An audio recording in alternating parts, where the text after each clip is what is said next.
Hey everyone, welcome to Tony Time, where solutions are just a discussion away. I'm Tony Land, founder and chief experience officer for Landing Exceptional Experiences, and your host of Tony Time.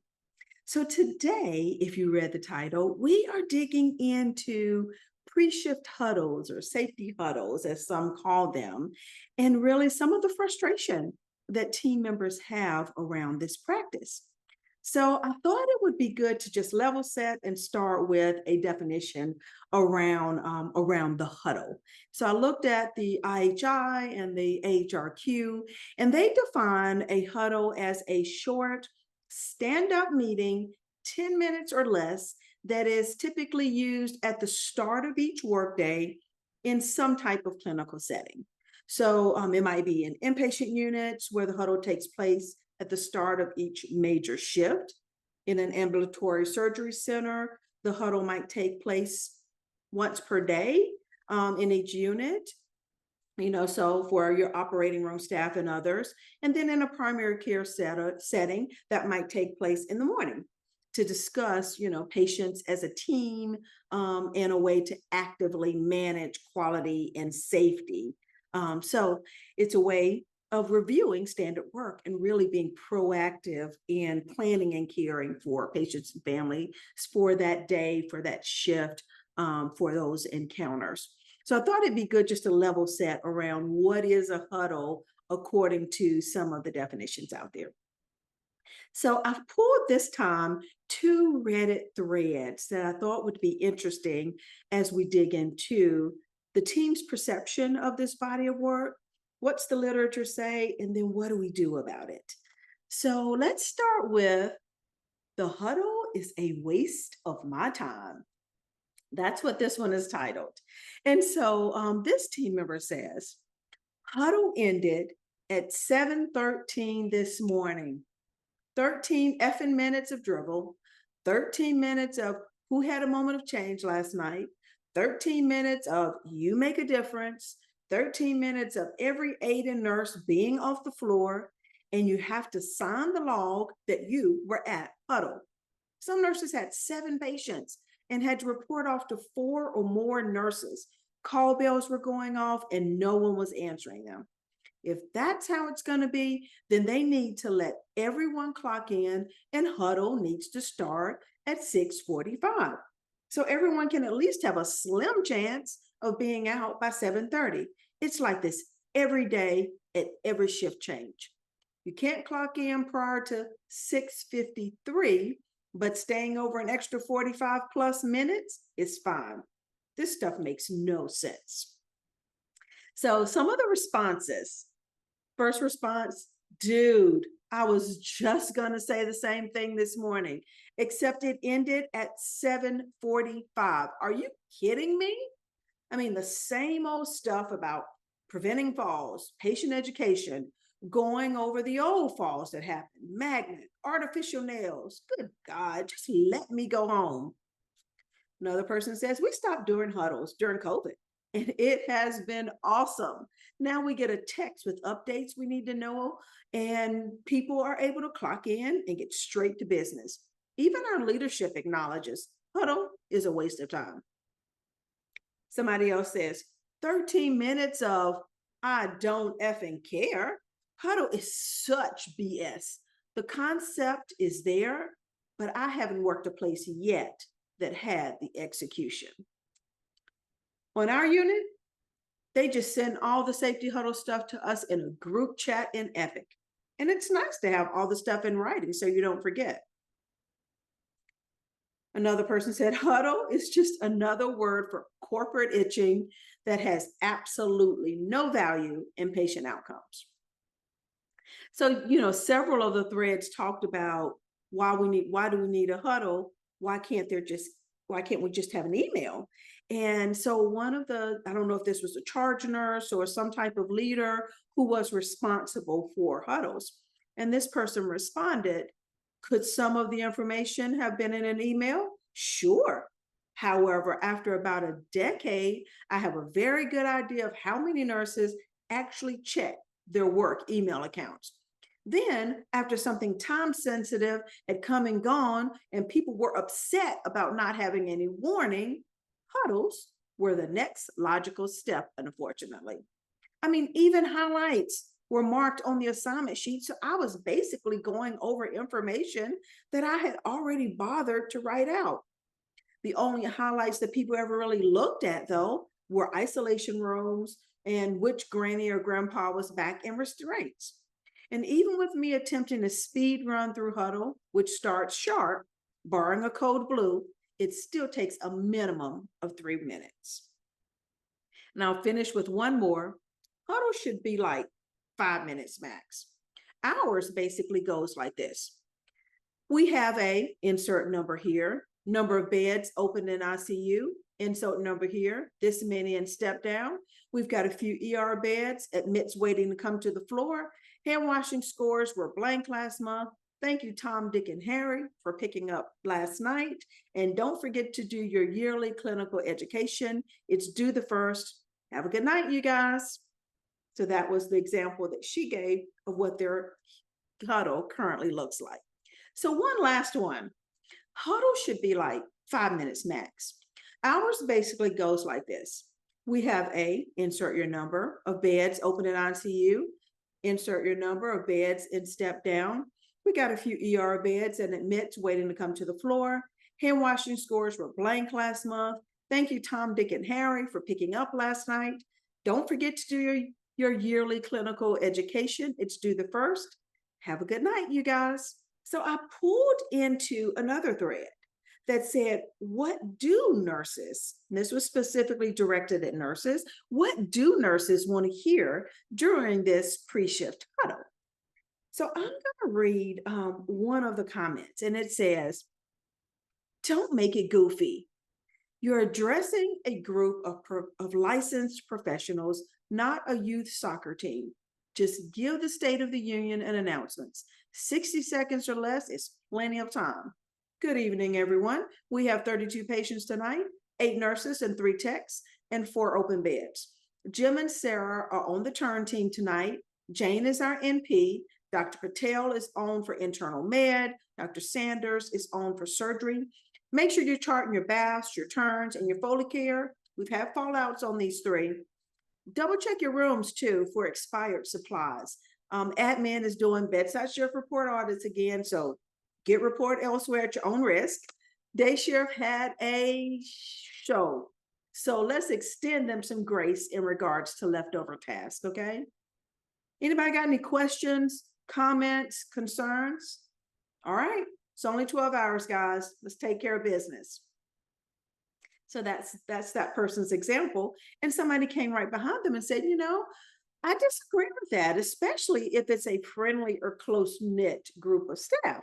In my experience, a small effort from charge or speaker to lighten the mood and ease the tension can be incredibly morale boosting. I mean, just a tiny reminder that we're all actually humans before our souls get destroyed on the floor. I mean, I'd certainly stick to something very short and ideally some comedy, or even just ask people how they're doing before getting to the handover. So it goes back to knowing your team and knowing your people and what they like. Another person said, I hate huddles that drag on. What I want to hear about are falls, behavior issues, anyone who might decompensate, and staffing. It's helpful to know if my tech is split between 2 districts or I have no tech. Anything new, such as a change to our visitor policy or downtime issues, no quotes, no pep talk. I want to get going. And so I included this last one because I am a huge fan of Gladiator. I have watched that movie so many times. And so somebody said, just play the opening song for Gladiator. That gets the crowds hyped up for either work or pillage and burning thy enemies. Welcome to Pre-Shift Huddle. Are you not entertained? So I just thought it was funny that somebody was coming from a Gladiator perspective. And then here's another. Necessary facts only. We're licensed professionals, not delinquent youths falling prey to the sins of booze and drugs and hanky-panky and in the need of a lecture and finger wagging. Too many huddles focus on the itching about what we do wrong and how we failed to uphold some holy standard of customer satisfaction surveys or CAUTI rates. Give us our staff numbers, any upcoming train wrecks, and relevant policy changes. 2 minutes tops. And our last one, just the facts and greatest hits. And by this, I mean the facts. Staffing for the shift, who is covering for the docs, any recent policy changes, maybe how many total care patients, diabetics. Greatest hits, essentially hot spots on the floor. For example, dementia patients that has to be on everyone's radar. Patients who are extra special sick and need to be on everybody's radar here again, and any behavioral issues with patients, their families, etc. So there you have it, kind of their thoughts around huddles in general and what they feel like is value add and important during a huddle. And so when we look at the literature, you remember earlier as I level set around huddles, standing 10 minutes or less, really focused on those important issues related to quality and safety of the patients. And so, when I looked at the clinic setting, huddles still short, daily meetings in which some people even called it a teamlet, being a primary care provider and a medical assistant or another support staff, review their patient list for the day. They'd still, here again, no more than 10 minutes, and they can anticipate special care needs, special situations, so that everyone is prepared to provide the needed care and services to that patient. So I'll give you an example. I've been in the clinic setting where we've had huddles, and because we were reviewing that patient list, we were reminded that we had a non-English speaking patient, and we had not arranged for any type of translation. And so we still had time, because that was at the beginning of our day, we still had time to get translation services in place for this patient and family so that we could communicate effectively with them. Maybe it's a patient that we're reminded they are wheelchair bound. And so we can make sure we have them placed in the right room in order for them to be comfortable and for us to provide the care that is needed. So one of the things that the literature talks about is that when used consistently, huddles, one of the big benefits is to enhance that team communication. And, as we talked about many of the best practices out there, it really is around enhancing communication and handoff. And so when they are effective, we see teams share information, they flag safety concerns. It helps increase accountability and ensure that there are safety interventions in place that we're actually hardwiring, not just on our unit, but in our organization. And so we hope that, I think the hope is that team members would feel empowered and that they would engage in identifying problems. We have to identify the problems in order to solve them. And so we start getting this collaboration around quality and safety, which helps us to then improve if we act on those problems in that identification. You might be wondering about some improvements. I mean, according to the literature, we've seen huddles improve patient safety in areas such as wrong site surgery, medication errors, hand hygiene, improving hand hygiene, recognizing clinical deterioration through those huddles because people are on alert about certain patients. Equipment failure, being able to identify those equipment failure issues, those come up in huddle and everyone is aware, or they bring them to huddle so that then it can be escalated to the proper source. Serious safety events, we've seen improvements there, and near misses. You often see those start to escalate, which is a positive when huddles happen, because people are actually bringing those problems to the forefront. It might be a med consistently mispocketed in PICSs. So bringing those near misses to the front. Maybe it's same name patients. So making sure we're recognizing those things. I then tried to look at what's some of the recommendations out there around what's included in a huddle. And some of it's from Joint Commission, some of it's from other resources that are out there, people who have implemented huddles and what's been included. But some of the things, who's at risk of fall? So that everyone's on high alert around certain rooms. And if that call bell goes off, let's someone take care of it quickly. What safety issues are we at risk for today? Someone from a previous shift may have recognized something wrong with equipment. I'll go back to Pyxis and medications. So, being able to verbalize those in that meeting, and maybe it's a medication that's not available and where there's a substitute. So being able to communicate those things. Many will include key metrics. So things that the unit or clinic are working on and measuring on a regular basis. So it might be a patient experience domain and the behavior that we are employing, not only to improve that domain, but to improve outcomes for patients. It might be a quality metric that we're focused on. Maybe it's CLAPSIs, maybe it's CAUTIs, but definitely want to bring that one to the front, how we are improving and reminding them of the behavior that's in place to create this change. Saying that, hey, I'm going to be out rounding as usual. I'm the nurse leader. I'm going to be out rounding as usual. As I rounded yesterday, here's some of the positive things that I heard. A few folks were called out. I want to give you some kudos. And let me just give you guys a second. Is there someone that I should round on? It depends on how that huddle is designed, but there may be someone in there who maybe I had the same patient from yesterday. And I can say, hey, yesterday I know I had room 213 and they were really having some challenges around whatever it is. And if you can make sure you round on them early. Or we had so many patients who were up from the emergency department, admitted from the emergency department. And so maybe as the nurse leader, I say, I know those were admitted and I'll be rounding on those patients first. They also talked about including like some patient operations and things that most units and or departments are working on. Do we have the necessary translation services for our non-English speaking patients? Are translation machines up and working in order to meet that need? Maybe the number of PIC lines, the number of Foleys if you're working in those spaces.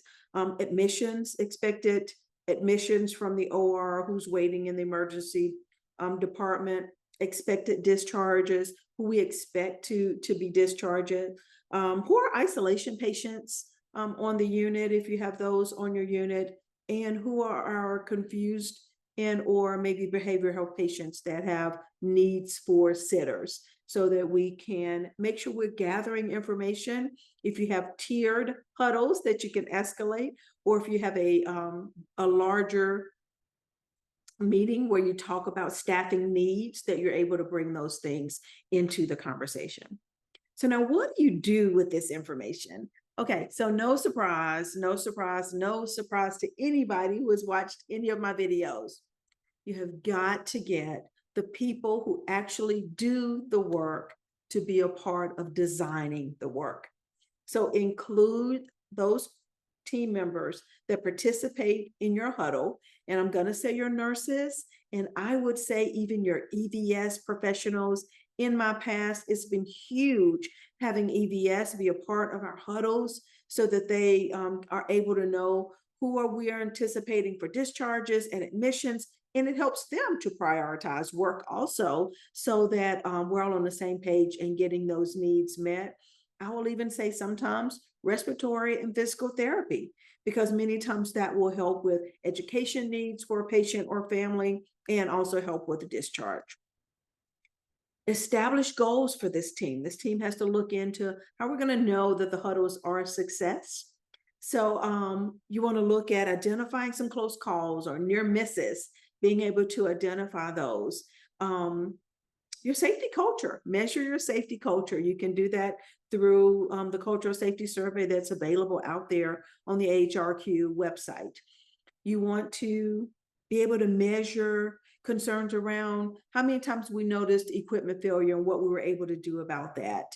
You want to be able to measure falls, medication errors. So any of those kind of things you want to be able to measure so that the team can be able to see how they're progressing towards these goals, and definitely the feedback from your own team members. How do they feel about Huddle starting off on this body of work?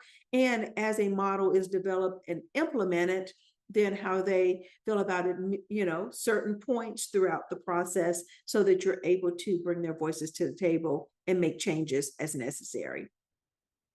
Definitely have some non-negotiables as this team is co-designing some things like start on time and stay on time, and 15 minutes before shift change. As we talked about, that definition really says 10 minutes or less. And for many organizations, it includes only the oncoming shift so that that offgoing shift is then out there for call bells and meeting the needs of some patients while that pre-shift huddle is happening. Escalate any information that's needed and communicate that back to the team. They need to know that you're hearing them and that you're doing something with what you've heard. And so, an example might be that you've noticed that one side of there's certain rooms where the monitors are not working, and somebody brings that into Huddle. As you say, hey, what have I missed? Is there something I need to be aware of? And somebody says, well, there's 3 monitors in whatever rooms that are not working. Then you're able to escalate that up to engineering and hopefully find that resolution, and then come back to the team and say, hey, one of the things I heard in Huddle was that the monitors weren't working in whatever rooms. Engineering were able to fix these 2. The third one, we were able to work with another unit to get a replacement while another one is being ordered. So being able to communicate what they shared was valuable, and we were able to resolve it because they were willing to share. I'll go back to monitor the work and consistently get feedback from the team members. When you as a leader, when you're out there rounding, ask the teams, well, I know we started our new Huddle process. I want to hear from you. What's going well with it? What still needs to be changed? What's missing? What value, what input would you add to this body of work? I've even done things like put up a piece of paper in the break room with a marker, and people can just write on there. Put a QR code that has just simple questions around huddles. What's going well? Where are opportunities for improvement? What are your suggestions? So some open text boxes. You need their input, you need their feedback on what's going well in order to design and create a solution that works well for the team members, and it also is going to improve the outcomes for your patients and your families. So I'm looking forward to your comments. Definitely below, you'll see all the links to any literature that I have reviewed here. And I'm looking for your comments to know, where are you in the pre-shift huddle process? Do your team members actually attend the huddles? If you are a team member, what do you like about huddles? Do you agree with some of this that I read from the Reddit post? Do you agree with that? What bothers you about it? Looking forward to your comments.